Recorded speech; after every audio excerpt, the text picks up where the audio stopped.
that suits you. You will never give birth before me. Mistress poisoned wife's drink to get rid of her pregnancy, unaware she's the wife to the president. Esteemed viewers, welcome to Luxurious True Life Stories. Please like and subscribe for more captivating luxury true stories. Let's get into the story. Cynthia Jones spent her days behind a glass window in the hospital billing office, speaking softly to strangers who were often angry, frightened, or exhausted. She had a calming voice, the kind people trusted even when they didn't mean to. She explained payment plans, searched for missing insurance approvals, and quietly paid small balances herself when she knew a family would skip medication to afford it. No one noticed those payments except the accounting system, and she never told anyone. After work she walked home instead of taking a taxi, saving every coin she could. Her apartment was small but carefully arranged. The couch was second-hand, the table slightly uneven, yet the walls were filled with paintings, warm colors, children laughing, hands reaching toward sunlight. Painting was her comfort. Every night she washed her hands, tied her hair back, and painted until midnight. Her dream was simple: one day open a place where sick children could paint their fears away. She never spoke of it because dreams felt fragile when spoken aloud. She lived quietly, spoke gently, and expected little from life. Love, she believed, was not loud promises but someone choosing to stay. She did not know that very soon her life would cross with someone who believed love was status, admiration, and achievement, and that meeting would slowly reshape her entire future. Desmond Richard arrived at the corporate office earlier than everyone else, not because he loved the job, but because he loved being seen as dedicated. He adjusted his tie in the elevator mirror, rehearsing expressions that looked confident but effortless. To colleagues he was charming, persuasive, and quick with humor. To clients he was polished and attentive. But inside, every achievement felt temporary. His childhood had been filled with eviction notices and whispered arguments about money. He had promised himself he would never again be ordinary. His evenings were rarely quiet. He moved through upscale lounges and business gatherings, memorizing the habits of wealthy men, how they spoke, laughed, and dismissed others without appearing rude. He practiced copying them until it became natural. Compliments fueled him. Being admired felt safer than being known. Relationships, to him, were partnerships that improved status. He believed affection followed success, not the other way around. Yet beneath the practiced confidence was a constant tension. Any reminder of simplicity irritated him. He avoided modest places and disliked conversations about contentment. Stability, to Desmond, meant climbing higher, never stopping. He didn't realize that soon he would meet someone who valued peace over prestige, and that her quiet sincerity would attract him before he understood why. Rain fell heavily that evening, turning the underground parking garage into a maze of reflections and echoing drips. Cynthia hurried toward the exit holding her sketch folder under her jacket, hoping the papers wouldn't soak. A sudden clicking sound made her stop.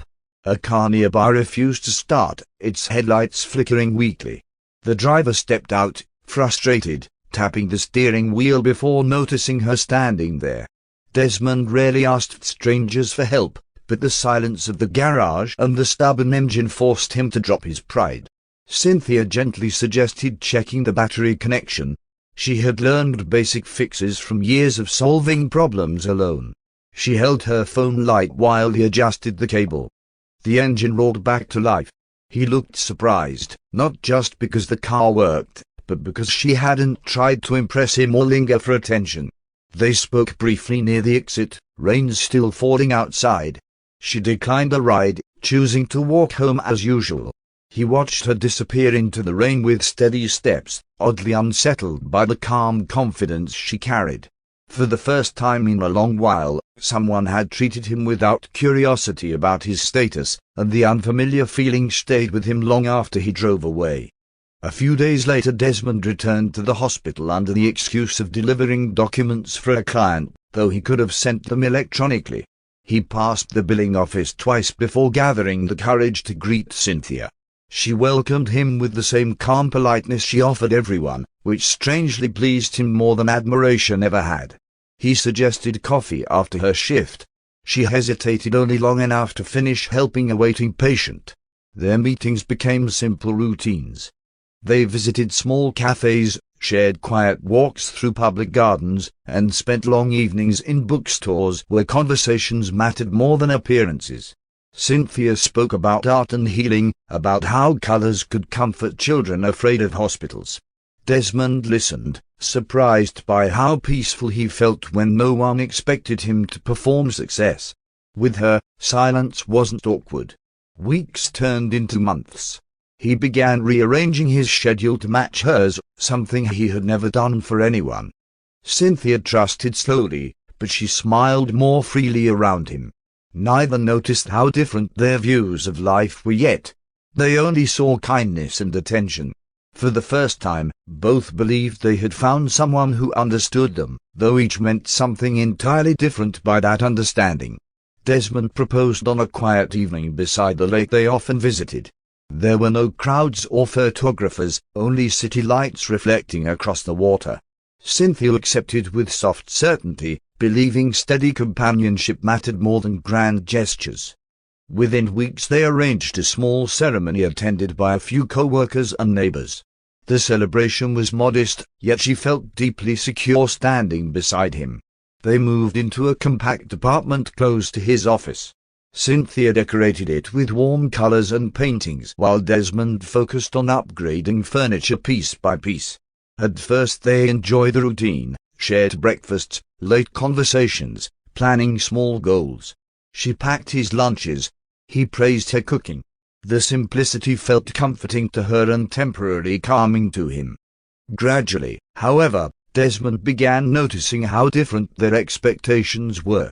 He wanted progress measured in visible success, larger spaces, impressive gatherings, influential friends. Cynthia valued peace and stability. What she saw as contentment, he started to see as limitation. He didn't voice it directly yet, but a quiet dissatisfaction had begun forming, subtle enough that neither realized it was the beginning of change. The shift was gradual, almost unnoticeable at first. Desmond began staying later at work, claiming urgent meetings and unexpected clients. When he returned home, he carried a new sharpness in his tone, as if every word had to prove something. He started commenting on Cynthia's clothes, suggesting she upgrade her wardrobe to match the company executives' wives. What once sounded like advice slowly turned into correction. He spoke of image, reputation, and influence more often than love. Cynthia tried to adjust. She styled her hair differently, attended networking dinners she didn't enjoy, and practiced small talk with strangers who evaluated her silently. At one corporate event, she laughed softly at a joke she barely understood, only to hear Desmond whisper later that she needed to be more impressive. The words lingered in her chest longer than he realized. She had married a man who once admired her calm simplicity. Now that same simplicity embarrassed him. At home, the air felt different. He began comparing her to others, subtly measuring her against women who seemed louder and more polished. Cynthia remained gentle, hoping patience would restore the warmth they once shared. But the distance between them grew quietly, not through shouting, but through expectations neither fully understood. She sensed she was losing something, though she couldn't yet name it. The company hosted a formal dinner at an elegant restaurant filled with polished glass and quiet conversations. Cynthia sat beside Desmond, carefully holding her posture the way he had coached her earlier that evening. She listened more than she spoke, smiling politely at colleagues discussing investments and promotions. For a moment she thought she was doing well, until someone asked about her work. Before she could answer, Desmond laughed lightly and said she handled small paperwork tasks at a hospital. The table chuckled. His tone sounded playful, but the meaning felt dismissive. Cynthia forced a smile, yet her hands tightened around the napkin in her lap. When she tried explaining how she helped families understand medical bills, he redirected the conversation toward his latest business deal, as if her contribution held no value in that room. The ride home was silent. Streetlights moved across the windshield while she searched for words that wouldn't start an argument. He finally mentioned she needed to learn how to present herself better among influential people. Cynthia nodded quietly, though the hurt remained. For the first time, she felt like a stranger beside the man she married, not through anger, but through absence of respect. A new fitness club opened near Desmond's office, designed for executives who preferred networking while exercising. He joined immediately, seeing it as another opportunity to meet influential contacts. On his second visit he noticed Lydia Williams' confident posture, precise speech, and the ease of someone accustomed to admiration. She introduced herself first, complimenting his discipline and asking about his career with genuine interest that felt refreshing after weeks of tension at home. Their conversations extended beyond workouts. Lydia spoke about ambition as if it were a shared language, praising his drive and subtly questioning why he settled into a modest domestic life. She never directly criticized Cynthia, yet every comparison she drew elevated achievement over comfort. Desmond found himself lingering after sessions, discussing plans and possibilities he rarely shared with anyone else. Unlike the calm quietness he experienced with his wife, Lydia energized him. Around her he felt successful rather than judged by expectations he could never fully reach. What began as casual conversations slowly turned into deliberate meetings, though he told himself it was only professional networking. He did not notice how quickly he started seeking her approval, or how rarely he mentioned his marriage anymore. The meetings moved beyond the gym. Lydia suggested lunch near the financial district, then evening drinks after work, always framed as harmless networking. Desmond agreed easily, convincing himself he deserved companionship that understood his ambitions. She listened closely, laughing at his frustrations and praising his potential. With her, every insecurity felt validated rather than questioned. Conversations turned personal. He spoke about feeling held back, about wanting a partner who matched his pace. Lydia never insulted Cynthia directly. Instead she asked careful questions that led him to his own conclusions. Soon he began hiding messages and silencing calls when he was home. The secrecy didn't feel wrong to him, it felt necessary to protect the excitement he had rediscovered. What started as emotional dependence became unmistakable affection. Late nights grew frequent, explanations shorter, patience thinner. Cynthia sensed the distance, but received only vague reassurances. Desmond convinced himself he had simply outgrown his marriage, while Lydia quietly encouraged the belief that a different life was waiting if he chose it. Lydia's words became firmer with time. She spoke about opportunity and timing, insisting that hesitation kept people trapped in average lives. Desmond began seeing his marriage not as a commitment but as an obstacle. One evening he returned home unusually serious, placing documents on the table before Cynthia could finish preparing dinner. The conversation he had rehearsed sounded colder aloud. He accused her of limiting his growth, of refusing to adapt to the world he needed to enter. The claims confused her. She had tried to change in every way he requested. She asked calmly if there was someone else.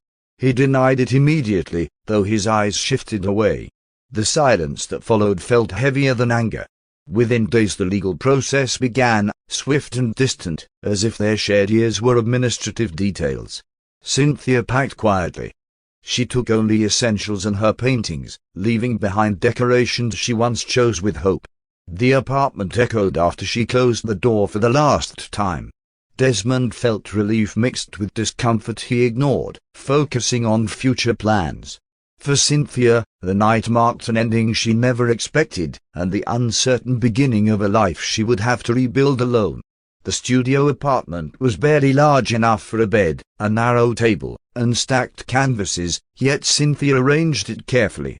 She placed her paints near the window where morning light entered gently, and she kept her schedule strict so she would not dwell on memories. Work remained the same, hospital forms, worried families, quiet reassurance, but now she walked home without expecting anyone waiting. Evenings became dedicated to rebuilding herself. She volunteered at a small community center teaching children how to draw simple shapes and colors. Their laughter softened the heaviness she carried. Instead of speaking about the past, she focused on routine: cook, clean, paint, sleep. The absence of criticism felt unfamiliar, almost peaceful, though loneliness visited often. Weeks passed and stability returned slowly. She no longer checked her phone expecting apologies that never came. Her goal became clearer: save money, keep teaching, and one day open a space for children who needed comfort. She didn't realize that soon someone observing the same center would notice her patience and kindness, and that meeting would change her path in ways she never imagined. Michael Coleman spent his mornings in places no one expected the president to be. Dressed simply, he volunteered at community programs under minimal security supervision, insisting he needed to understand ordinary lives without ceremony.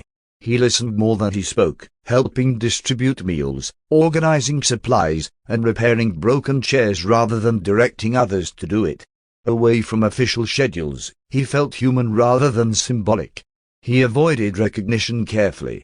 Only a small trusted security detail observed from a distance while allowing him space. He believed leadership required knowing struggles firsthand, but privately he also searched for something else: genuine connection untouched by title.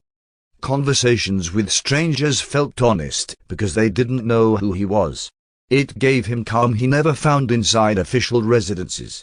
At a neighborhood clinic he noticed a volunteer patiently guiding a nervous child through a drawing exercise while waiting for treatment. Her voice carried quiet reassurance, the same tone he had heard countless times calming worried families nearby. He watched longer than intended, intrigued not by attention but by sincerity. He had seen admiration often. Kindness without expectation was rare. Cynthia noticed him when he helped gather scattered crayons a child had dropped across the waiting room floor. He apologized to the child as if he were the one who caused the mess, which made the boy laugh. She thanked him, assuming he was another volunteer. He introduced himself simply as Michael and asked about the drawing activity. She explained how colors distracted children from fear while waiting for treatment. They worked beside each other that afternoon, guiding children through simple sketches and handing out paper. Their conversation stayed easy and unforced. He asked thoughtful questions about her art, not out of politeness but genuine interest. She spoke more openly than she expected, describing her dream of a place where children could heal through creativity. He listened without offering solutions or advice, just attention. When the clinic closed, they walked outside together. The evening was quiet, and neither rushed to leave. He suggested helping again the next week. She agreed without hesitation. To Cynthia he seemed calm and sincere, someone comfortable with silence. To Michael, she was refreshingly unaffected by expectations. Neither knew how significant this ordinary introduction would become. Their meetings became regular. Sometimes they volunteered at the clinic, other times they visited the small community center where Cynthia taught children painting basics. Michael struggled with simple sketches at first, and the children laughed kindly while she guided his hands patiently. He accepted the teasing easily, enjoying moments where no one expected perfection from him. Outside the center they shared simple routines: grocery shopping, cooking modest meals, and sitting on a park bench discussing everyday life. He never spoke about his career in detail, only saying his work was demanding and required privacy. Cynthia respected the boundary without curiosity. What mattered to her was consistency. He arrived when he promised and listened when she spoke. Trust formed slowly. She began smiling freely again, and he found comfort in her steady presence after long official days. Neither rushed affection, yet it grew naturally through shared calm. For the first time since her divorce, Cynthia felt safe beside someone. For Michael, she represented a life where he was valued for who he was rather than what he represented, though the truth about him remained carefully hidden for now. One evening Michael invited Cynthia to a private residence outside the city, explaining only that he needed to show her something important. The property was heavily secured, far more than she expected for an ordinary visit. As they approached the entrance, guards greeted him with formal respect. Cynthia stopped walking, confusion settling into silence as she realized this was no ordinary workplace. Inside, he finally spoke clearly. He explained his position, his reasons for moving anonymously among citizens, and why he feared telling her earlier would change how she saw him. The weight of the truth took time to settle. She struggled between disbelief and the calm familiarity she had grown to trust. After a long conversation, she understood the man she knew had never been false, only hidden behind responsibility. They agreed to keep their relationship private to protect her from public scrutiny. Weeks later, in a quiet legal ceremony attended by only necessary officials, they married. No publicity, no announcement, just a promise to continue their simple life while preparing for the moment they would eventually share it openly. Months into their quiet marriage, Cynthia began feeling unusually tired during her volunteer sessions. Michael noticed first, gently insisting she schedule a medical appointment. The confirmation came softly but changed everything. She was expecting a child. The news filled her with cautious joy. After years of disappointment, hope felt fragile but real. They chose to keep the pregnancy private for a while. Even inside the secure residence, Cynthia maintained her simple habits, painting, teaching children, walking in the garden. Michael became more attentive, adjusting his schedule to ensure he was present whenever possible. The future suddenly felt larger than both of them. As weeks passed, Michael began planning a formal Thanksgiving gala. Publicly, it was framed as an annual event celebrating community partnerships. Privately, he intended it to be the evening he would introduce his wife to the nation. Cynthia agreed, though nerves lingered. She had stepped away from public life once before. This time she would step forward, not alone, but as the president's wife, carrying their child. The presidential Thanksgiving gala filled the grand ballroom with polished chandeliers and quiet orchestral music. Political figures, business leaders, and selected guests moved across the floor exchanging greetings. Desmond attended confidently beside Lydia, proud to receive an invitation that elevated his social position. Lydia wore a striking gown, determined to stand out among influential guests. As they mingled, Lydia's attention fixed on a familiar face across the room. Cynthia stood gracefully near a private balcony, dressed elegantly yet simply, her pregnancy visible beneath soft fabric. Lydia's expression shifted from curiosity to sharp disbelief. She had not expected to see her there, especially not surrounded by security personnel and high-ranking officials offering subtle respect. Desmond froze when he recognized his former wife. He whispered confusion, assuming she was merely invited as a guest. Lydia, however, felt something darker, jealousy mixed with wounded pride. The sight of Cynthia calm and radiant unsettled her. She watched closely, trying to understand how the woman they once dismissed now stood at the center of a room neither of them fully belonged to. During the reception, servers carried trays of sparkling drinks across the hall. Lydia stepped aside briefly, her gaze never leaving Cynthia. She convinced herself the situation was unfair. The woman she had replaced now stood admired in a place Lydia wanted to dominate. Acting on impulse rather than thought, she interfered with one of the glasses before guiding a server towards Cynthia's table. Cynthia accepted the drink politely, unaware of the tension nearby. Moments after sipping, a sharp discomfort spread through her abdomen. She steadied herself against the chair, breathing carefully.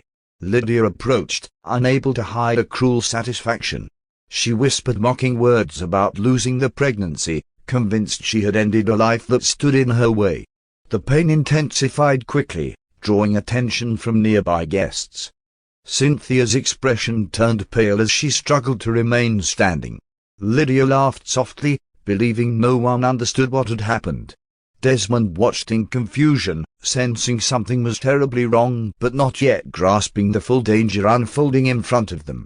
Security personnel reacted immediately when Cynthia nearly collapsed. Before confusion could spread further, the music stopped and the hall shifted into alert silence. Michael moved quickly across the room, his composure gone the moment he saw her distress. He held her carefully while medical staff rushed forward. Guests stepped back, realizing this was no ordinary emergency. Lydia continued speaking carelessly until Michael turned toward her with unmistakable authority. His voice carried across the room as he identified Cynthia as his wife and the unborn child as his own. Shock rippled through the crowd. Desmond's expression drained of color as the truth settled heavily around him. The guards who had remained discreet now surrounded both him and Lydia. Medical staff escorted Cynthia out for treatment while officers restrained the pair responsible. Lydia's confidence vanished, replaced by panic, and Desmond stood speechless as consequences unfolded instantly. What they believed was a private act of jealousy had become a public crime witnessed by the highest authority in the room. The night meant to reveal joy instead revealed truth, and justice followed without delay. The hospital room was quiet except for the steady rhythm of monitored equipment. Doctors confirmed that swift intervention had prevented serious harm. Cynthia rested, exhausted but stable, her hand resting gently over her abdomen. Michael remained beside her, refusing to leave even when officials requested briefings. For him, leadership could wait. Family could not. News of the arrest spread quickly, but Cynthia chose silence over attention. Recovery became her focus. In the weeks that followed, she avoided public appearances, dedicating her energy to healing and preparing for motherhood. Michael postponed the formal announcement he once planned, prioritizing privacy and safety instead of ceremony. Months later, when stability returned, Cynthia opened a small children's art therapy center funded quietly through personal savings and support from trusted partners. It was not grand, but it was real, filled with color, laughter, and second chances. Her life had traveled through betrayal, heartbreak, and danger, yet it led her here, safe, loved, and beginning again with strength she had carried quietly all along. As this story comes to an end, remember that behind every luxury lies a truth few ever see. If this story moved you, support the channel by liking, sharing, and subscribing. Until the next unforgettable true story, stay inspired and stay curious.